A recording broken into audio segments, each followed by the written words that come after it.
की कहानी क्या कहती है। आज की कहानी है अनोखा न्याय। पुराने समय की बात है। उन दिनों अंग देश में राजा श्वेत केतु का शासन था। उसके मंत्री का नाम था सुबुद्धि। सुबुद्धि कहने को ही सुबुद्धि था, असल में तो उसके कर्म किसी दुर्बुद्धि से भी गए गुजरे होते थे। वो बुरे कामों में लिप्त रहता था और न्याय के नाम पर अन्याय के कर्म किया करता था। उसके आचरण की खबर राजा श्वेत केतु तक पहुंच चुकी थी, किंतु राजा ने उस पर अभी तक ये जाहिर नहीं होने दिया था कि उससे सुबुद्धि के कुकृत्यों के बारे में पता चल के आए।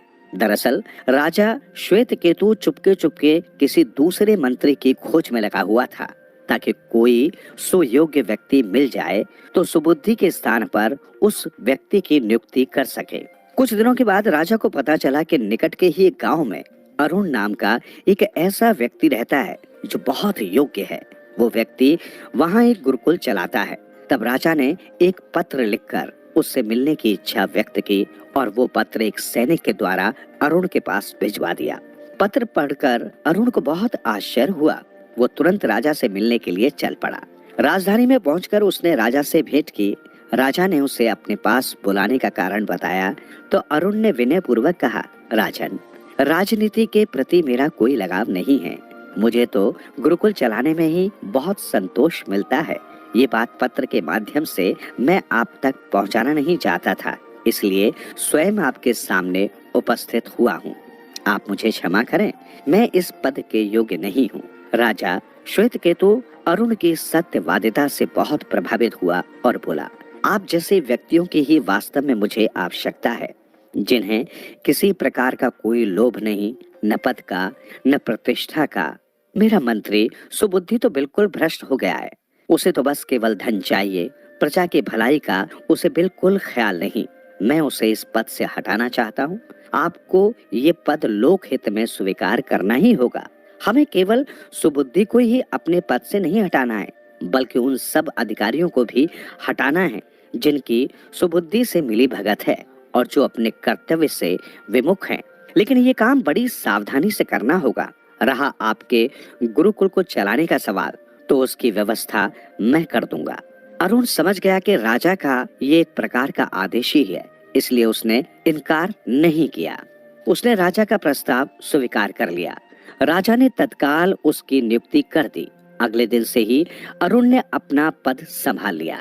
अरुण का मंत्री बनना और सुबुद्धि का अपने मंत्री पद से छुटकारा मिल जाना, ये सब इतना जल्दबाजी में हुआ कि किसी को भी कानों कान इसकी भनक न पड़ी। सुबुद्धि को तब पता चला जब स्वयं राजा ने उससे अपना पद छोड़ने के लिए कहा। ये जानकर कि उसे अपने पद से हटा दिया गया है, सुबुद्धि भौचक्का रह गया, किंतु करता भी क्या। राजा का आदेश था, इसलिए मानना ही पड़ा। न मानता तो राजा का कोप भाजन बनता। मंत्री पद पर नियुक्त होते ही अरुण ने शुरुआत सुबुद्धि से ही शुरू की। उसने उसके अपराधों की एक लंबी सूची तैयार कराई और सुबुद्धि को बुलाकर उससे कैफियत तलब की। सुबुद्धि घबराया हुआ तो पहले से ही था। उसे जब कुछ उत्तर न सूझा तो उसने भ्रष्टाचार का सारा दोष अधिकारियों के मत्थे मढ़ दिया। वो बोला, मुझसे शासन का कार्य करने में गलतियां तो जरूर हुई हैं, किंतु मैं बेकसूर हूँ। दरअसल कुछ खास काम ही मैंने अपने हाथ में रखे हुए थे, बाकी सब तो ये अधिकारी ही देखते थे। सुबुद्धि के इन विश्वास पात्र अधिकारियों की संख्या लगभग 100 थी। अरुण ने उन सब से संपर्क किया और उन सब का यही उत्तर था कि जो काम उन्हें मंत्री महोदय द्वारा सौंपा जाता था उसे वो करते थे, इसलिए कसूरवार वो नहीं, मंत्री महोदय स्वयं है। इसका मतलब तो ये हुआ कि आप में से किसी का भी हाथ भ्रष्टाचार के इस पछड़े में नहीं है। अरुण ने जांच जारी रखते हुए कहा, अच्छा ये बताइए कि आप लोगों के पास अपनी कही गई बातों का कोई प्रमाण है? एक नहीं अनेक हैं, एक अधिकारी बोला। अब भाड़ाफोड़ होना ही चाहिए, हम सैकड़ों प्रमाण जुटा देंगे। ठीक है, हम कल फिर मिलेंगे, तब तक मैं कुछ और काम भी कर लूंगा। मंत्री अरुण ने इतना कहकर उन सब अधिकारियों को वापस भेज दिया। अब अरुण ने सुबुद्धि को अपने साथ लिया और राजा के पास पहुंचा। वो राजा से बोला, राजन, सुबुद्धि से एक कोताही हो गई। उसने अपने अधिकारियों पर केवल अपना हुक्म ही चलाया, उनका प्यार पाने की कोशिश नहीं की। इसलिए जैसे ही ये अपने पद से हटे, वैसे ही इनके ये अधिकारी भी इनके खिलाफ हो गए। तब इसे क्या दंड दिया जाए, राजा ने जानना चाहा। इस निर्णय पर मैं अभी तक नहीं पहुंच पाया हूँ, ये मैं आपको कल बताऊंगा, अरुण ने संक्षेप में उत्तर दिया। राजा ये जानने को उत्सुक था कि देखें अरुण अब इन अधिकारियों से कैसे निपटता है, इसलिए उसने इच्छा व्यक्त की कि वो अगले दिन भी अरुण के साथ बैठेगा। अगले दिन फिर सुनवाई शुरू हुई। नए मंत्री अरुण के साथ राजा भी दरबार में बैठा था। अधिकारियों को एक एक करके बुलवाया जा रहा था। पहला जो अधिकारी पेश हुआ, उसे अरुण ने कहा, अपने पहले मंत्री के बारे में आप जो कुछ भी जानते हैं मुझे विस्तार के साथ बताइए। अरुण का इशारा पाकर उस अधिकारी ने तो सुबुद्धि के खिलाफ उसकी बुराइयों का पिटारा ही खोल दिया। तब अरुण ने उसे रोका और बोला, ये तो हुई उसकी बुराइयां, अब मुझे उसकी कुछ अच्छाइयों के बारे में भी बताइए। अधिकारी चुप रहा।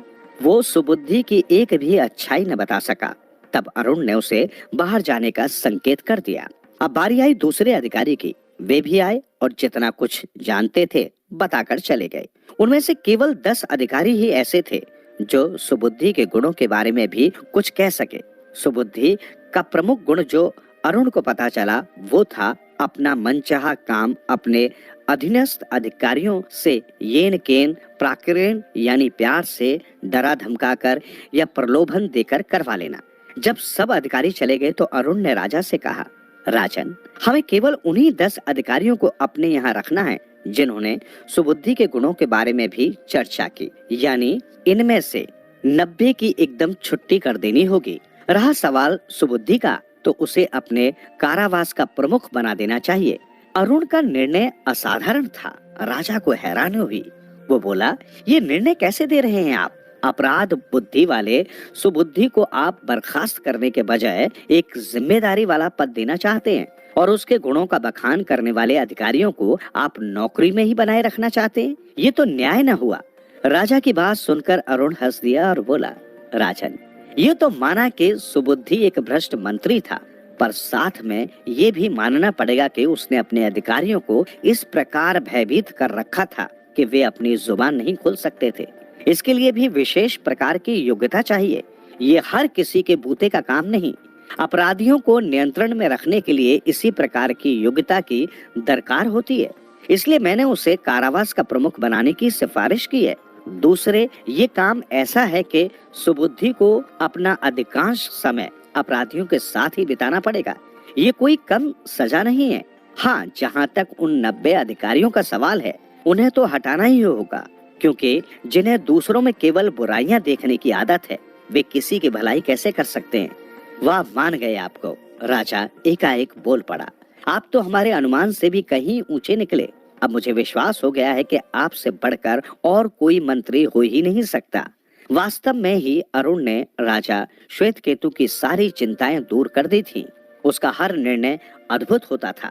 कुछ ही दिनों में राज्य भर से भ्रष्टाचार का नामो निशान मिट गया। प्रजा में सुख शांति छा गई।